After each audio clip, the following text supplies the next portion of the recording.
Good morning आप सभी को नमस्कार। और मैं वेद सोनी। आज की क्लास में हम अपनी सैलरी का पार्ट 4 से परक्विजिट स्टार्ट करेंगे और परक्विजिट का ये पार्ट 1 होगा। अलाउंसेस हम कवर कर चुके हैं, सैलरी की कुछ बेसिक बातें कॉन्सेप्ट हम कवर कर चुके हैं। तो सबसे इम्पोर्टेंट पार्ट है इसका परक्विजिट्स, बेटा वो आज हम कवर करेंगे। चलिए करते हैं स्टार्ट। ये तो आपको पता होगा परक्विजिट्स की हिंदी अनुलाभ होती है मालिक के द्वारा आपको कैश में बेनिफिट ना दिए जाके काइंड में कोई फैसिलिटी के रूप में बेनिफिट दिया जाता है।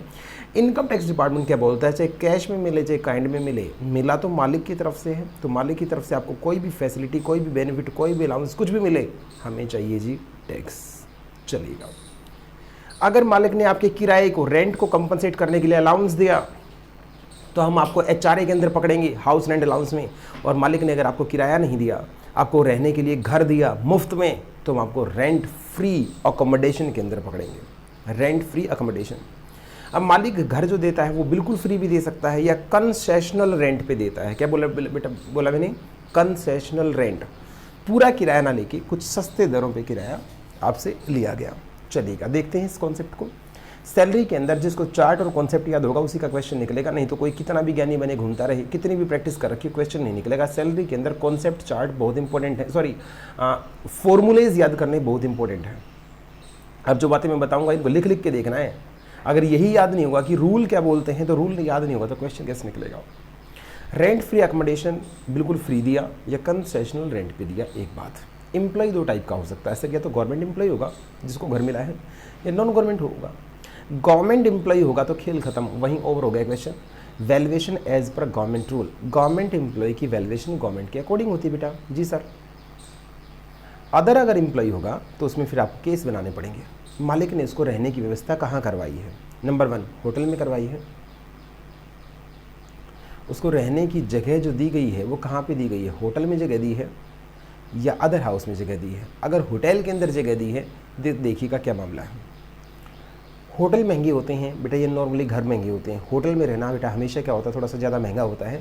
इसलिए इनकम टैक्स डिपार्टमेंट भी यहाँ आपसे परसेंटेज ज़्यादा लेने का प्रयास करता है।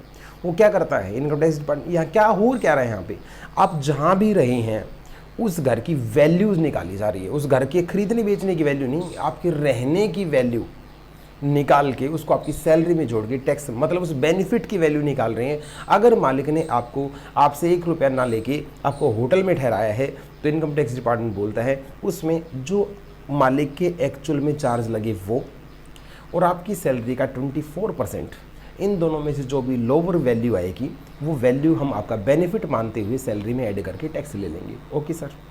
दूसरा है बेटा, अगर आपको होटल में नहीं किसी घर में रुकवाया है, अदर घर में जो घर मालिक का नहीं है, तो जो भी मालिक ने, हो सकता है बेटा मैंने मालिक को कहा कि सर मुझे घर चाहिए, उसने कहा मेरे पास तो है नहीं भाई, मैं किराए पे लेके दे देता हूँ, तुझे घर मिल जाएगा, मैं किराया भरता रहूँगा, ऐसा भी हो सकता है। तो उसने कोई घर दिया है तो जो भी हायर चार्जेस या रेंट चार्जेस मालिक ने पे किए वो, और 15% ऑफ सैलरी जो भी दोनों में से लोअर होगा, ये आगे मेरी परक्विजिट वैल्यू। क्या निकाल रहे बेटा हम? परक्विजिट की वैल्यू। क्यों? इसको सैलरी में जोड़ के टैक्स लगता है। तीसरा केस, अगर एम्प्लॉयर ने अपने खुद का, एम्प्लॉयर का ही कोई हाउस था, ओन हाउस, एम्प्लॉयर द्वारा ओन्ड कोई हाउस था जिसका उसको किराया नहीं देना पड़ रहा, अगर एम्प्लॉयर ने खुद का घर ही आपको रहने के लिए दे दिया है तो उस केस में आपको पॉपुलेशन के अकॉर्डिंग परक्विजिट वैल्यू निकालनी है। ध्यान दीजिएगा, मैंने पॉपुलेशन का जिक्र होटल के केस में नहीं किया, मैंने पॉपुलेशन का जिक्र अदर हाउस के केस में नहीं किया, मैंने पॉपुलेशन का केस सिर्फ तभी डिस्कस किया बेटा जब ओन हाउस का केस है। तो यही छोटी छोटी बारीक चीज़ें हैं जो एग्जाम के अंदर याद रखने की होती हैं, और एग्जामिनर आपको एक सेकंड के 100वें हिस्से में पागल बनाता है। घर तो देगा कौन सा, अदर हाउस, और साथ में पॉपुलेशन बता देगा। बच्चा कंपेयर करता रहता है, अरे गधे इतना तो दिमाग लगा ले, अदर हाउस के केस में तो पॉपुलेशन चेक ही नहीं करनी, तो किस केस में चेक करनी? जब ओन हाउस का केस हो। अगर मालिक ने आपको खुद का घर रहने के लिए, मालिक के द्वारा ओन्ड कोई हाउस है वो रहने के लिए दिया है, तो फिर आपकी वैल्यू निकलेगी पॉपुलेशन के अकॉर्डिंग। वो घर आपको कहाँ पे दिया गया है? जहाँ पे वो घर दिया है अगर उस शहर की पॉपुलेशन 10 लाख तक है तो आपकी परक्विजिट की वैल्यू आएगी 7.5% ऑफ सैलरी। सर यहाँ सैलरी में क्या जोड़ना है बेटा, आगे बताऊँगा। 10 लाख तक की अगर आपकी पॉपुलेशन है वहाँ जहाँ पर रहते हैं तो 7.5% ऑफ सैलरी। अगर वो घर जहाँ दिया गया है वहाँ पॉपुलेशन 10 लाख से ज़्यादा लेकिन 25 लाख तक है तो सैलरी का 10% वैल्यू आ जाएगी। और अगर वहाँ की पॉपुलेशन 25 लाख से भी ज़्यादा है तो आपकी सैलरी का 15% आपका ले लिया जाएगा। अब कोई बच्चे क्वेश्चन करते हैं, सर ओन्ड हाउस है बट पॉपुलेशन नहीं दे रखी, तो क्या क्वेश्चन गलत है? क्वेश्चन कभी गलत नहीं होता बेटा, उस टाइम पे हम प्रिजम्पशंस के साथ काम करते हैं। अगर पॉपुलेशन नहीं दे रखी तो तुम बताओ इनकम टैक्स डिपार्टमेंट को 7.5% ऑफ सैलरी वैल्यू निकालने में फायदा या 15% निकालने में फायदा? बेटा जितनी ज़्यादा वैल्यू आएगी उतना ज़्यादा उसका टैक्स बनेगा। इसलिए अगर पॉपुलेशन गिवन नहीं है तो आपको हमेशा 15% ऑफ सैलरी मान के चलना है। ये तो आगे जी आपकी वैल्यू आगे। सर अब क्या करें? हो सकता है आपको बिल्कुल फ्री ना देके कुछ आपसे लिया गया हो, जैसे बेटा मेरी परक्यूजिट घर की वैल्यू आई 5,000 रुपये, लेकिन वो मेरे से 500 रुपये महीना लेता भी तो था, तो बेटा वो 500 रुपये महीना मेरा लेस हो जाएगा। ये पूरी सैलरी के अंदर रूल बना लो। अगर मालिक ने आपसे कुछ रिकवर किया है तो रिकवर किया तो मैंने पे किया है, उस चीज़ पे मेरा कोई बेनिफिट थोड़ी ना हुआ है, मैं टैक्स क्यों दूंगा? वो चीज़ मेरी लेस हो जाएगी। अगर मालिक ने मुझे 10,000 रुपये का फ़ायदा देके मुझे 4,000 रुपये मेरे से ले लिए हैं तो मेरा नेट फ़ायदा कितने का? 6,000 रुपये का, तो 6,000 ही वैल्यू मानी जाएगी बेटा। तो ऑलवेज ये बात ध्यान रखिएगा, जो भी मालिक आपसे ले लेता है उसको हमेशा लेस कर देते हैं। जो वैल्यू निकाली उसमें से लेस कर दिया, रिकवर्ड जितना मेरे से लिया, ये आ गई जी आपकी वैल्यू। रेंट फ्री अकोमोडेशन की क्या आ गई? वैल्यू। बट यहाँ पे भी बेटा एक झोल है, ये वैल्यू आई है वैल्यू ऑफ अनफर्निश्ड हाउस, जिस घर में फर्नीचर्स नहीं है, फैसिलिटीज़ नहीं है, सिंपल घर की वैल्यू आई है। सर अब फर्निश्ड घर अगर दे रखा हो तो उसकी वैल्यू कैसे निकालनी है? सर ये तो बड़ा कॉम्प्लिकेटेड हो जाएगा। इनकम टैक्स ने ज़्यादा कॉम्प्लिकेशन यहाँ पे किया नहीं, क्या बोल दिया? फर्नीचर की कॉस्ट आपको गिवन होगी, पेपर में एग्जाम में गिवन होगी। देखो वैल्यू ऑफ अनफर्निश्ड हाउस तो आपको निकालनी है। अब अनफर्निश्ड से हमें फर्निश्ड पे जाना है तो आपको सिंपली क्या करना है, उस घर में जितने का फर्नीचर फैसिलिटी लगी हुई है वो एग्जाम में गिवन होगा जी सर, उसका 10% जोड़ दो। वैल्यू ऑफ अनफर्निश्ड हाउस लिखो, ये जैसे मैंने यहाँ पे लिख दी बेटा, और उसमें 10% original cost of furniture. Sir हम ये कहाँ से लाएंगे? कोई मिस्त्री से पूछ के आने की जरूरत नहीं बच्चे, ये गिवन होगा, उसका 10% जोड़ दो। बधाई हो, आपका आ गया value of furnished house. Furnished है तो फर्निश्ड की वैल्यू निकालना, नहीं तो सिंपली अनफर्निश्ड की वैल्यू निकाल देना। सर पेपर में कुछ भी ना दे रखा हो तो हमेशा अनफर्निश्ड माना जाता है। नॉट, ये नॉट बहुत बहुत इंपॉर्टेंट है आपके लिए, नहीं तो रेंट फ्री अकोमोडेशन गलत हो जाएगा। तो इस नॉट को बड़े ध्यान से समझना बेटा। अगर टेम्प्रेरी ट्रांसफ़र का है, मालिक ने अचानक आपका जॉब कहीं ट्रांसफ़र कर दी और अचानक ट्रांसफ़र होने से जाते ही आपको किसी होटल में रुकवाया गया और वहाँ ठहरने की अवधि सिर्फ 15 दिन है, उससे ज़्यादा नहीं है, तो आपको कोई आपकी परक्यूजिट वैल्यू नहीं निकाली जाएगी, आपके ऊपर टैक्स नहीं लगेगा। नॉट, दोनों कंडीशंस के बीच में एंड प्लस का साइन बना हुआ है, दोनों कंडीशन साइमल्टेनियसली पूरी होनी चाहिए। आपका टेम्प्रेरी ट्रांसफ़र किया गया, परमानेंट ट्रांसफ़र नहीं होना चाहिए, टेम्प्रेरी ट्रांसफ़र। और आप होटल में आपको रुकवाया है और 15 दिन तक अगर टाइम है तो नथिंग टैक्सेबल। Okay sir.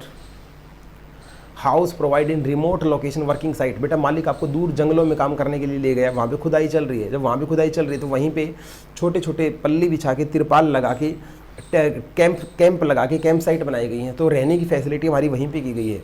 जब हम वर्किंग साइट पे ही रह के अपनी रातें बिताते हैं तो इनकम टैक्स डिपार्टमेंट बोलता है इस पर भी कोई टैक्स नहीं। तीसरा, in case of transfer employer has provided house at both place, ये सबसे इंपॉर्टेंट हो सकता है बेटा। मालिक ने आपका ट्रांसफ़र कर दिया रोहतक से भिवानी, आप बैंक में थे या वटेवर मेरे पास काम करते थे, सीए सॉल्यूशन लिमिटेड में आप काम करते थे, मैं मालिक हूँ। मैंने आपका ट्रांसफ़र रोहतक से कर दिया भिवानी। रोहतक आपको मैंने ऑलरेडी घर दे रखा था, और जब आप भिवानी गए तो मैंने भिवानी भी आपको एक घर दे दिया। और मज़े की बात, आप मेरे खास हैं तो ना तो मैंने रोहतक का घर वापस लिया अब तक, और भिवानी एक और दे दिया, तो बेटा सेम टाइम पर मालिक ने आपको 2 घर दे दिए। सेम टाइम पे आपको मालिक ने कितने घर दे दिए? 2 घर दे दिए। इस केस में इनकम टैक्स डिपार्टमेंट का ट्रीटमेंट क्या है, प्लीज़ देखिएगा। डिपार्टमेंट वेट करता है किस चीज़ की, चलो भाई यहाँ से शिफ्ट होके जाएगा, यहाँ खाली करेगा, वहाँ सामान जैसा आएगा, कुछ टाइम तो लगेगा, तो 90 दिन तक वो एक ही घर को टैक्सेबल करता है। हालांकि फैसिलिटी तो तुम्हें 2 घर की मिली है, लेकिन वो वैल्यू निकालेगा एक घर की, टैक्सेबल करेगा एक घर। लेकिन 90 दिन जिस दिन हो गए पूरे, 91वें दिन से वो अब शबर का घूट भर के नहीं बैठेगा, वो क्या करेगा? बोथ हाउस टैक्सेबल, दोनों घर आपकी वैल्यू निकाल के सैलरी में जोड़ के टैक्स लगना स्टार्ट हो जाएगा। चलिए करते हैं sir meaning of salary. Salary का यहाँ पे मीनिंग क्या है? जब से हम पढ़ रहे हैं 17% of salary, 10% of salary, 7.5% of salary. Sir salary का मीनिंग क्या है? सैलरी में सब कुछ जोड़ देना बच्चे, लेकिन पापा को मत जोड़ना। सैलरी में सब कुछ जोड़ना है बट पापा को नहीं जोड़ना। पापा का मतलब परक्यूजिट्स पोर्शन नहीं जोड़ना, परक्यूजिट्स ऐड नहीं करने बेटा। P4 प्रोविडेंट फंड आपको ऐड नहीं करना है। PAPA 2 A से क्या है बेटा? एक है arrear of salary, advance salary आपको इंक्लूड नहीं करनी है। और रिटायरमेंट बेनिफिट्स जैसे ग्रेच्युटी होते हैं, रिट्रेंचमेंट बेनिफिट, रिटायरमेंट बेनिफिट्स, इसको कंपनसेशन को भी आपको ऐड नहीं करना है। तो P से परक्यूजिट, P से प्रोविडेंट फंड, A से arrear and advance of salary, और A से any payment after retirement, any payment after retirement जैसे ग्रेच्युटी वगैरह, इसको ऐड नहीं करना, बाकी सब ऐड करना है। नॉट। जब डीए जोड़ो तो DA include only retirement benefits वाला डीए। डीए दो तरीके के होते हैं, सिंपल डीए और एक डीए फॉर रिटायरमेंट बेनिफिट्स। तो आपको डीए में सिर्फ रिटायरमेंट बेनिफिट्स लेना है। सर ये तो बड़ा पंगा है बेटा, सैलरी हेड के अंदर दिक्कत ही कहाँ है? यही तो है कि कहाँ पे सैलरी का मीनिंग क्या लेना है, यही याद करना एक बहुत इंपॉर्टेंट चीज़ होती है। तो ये था आपका complete treatment rent free accommodation का। बिना देखे रिवाइज कर लेते हैं एक बार।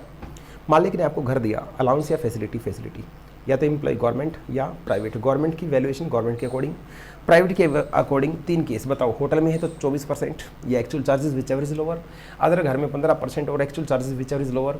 लेकिन अगर खुद का घर है तो पॉपुलेशन देखा जाएगी। पॉपुलेशन के 3 केस हैं, बताओ कौन से? पॉपुलेशन 10 लाख तक की, 10 लाख से 25 लाख तक की और 25 लाख से ज़्यादा। जितना बड़ा शहर उतनी बड़ी वैल्यू, जितना बड़ा शहर उतनी बड़ी वैल्यू। 10 लाख तक की पॉपुलेशन पे 7.5%, 10 लाख से 25 तक 10% और 25 लाख से ज़्यादा 15% आपकी वैल्यू आ जाएगी। सर जो वैल्यू आई है इसमें से जो हमारे से रिकवर किया जाएगा वो लेस कर दो। ये आ गई वैल्यू ऑफ अनफर्निश्ड हाउस की। सर अनफर्निश्ड से फर्निश्ड पे कैसे पहुंचना है?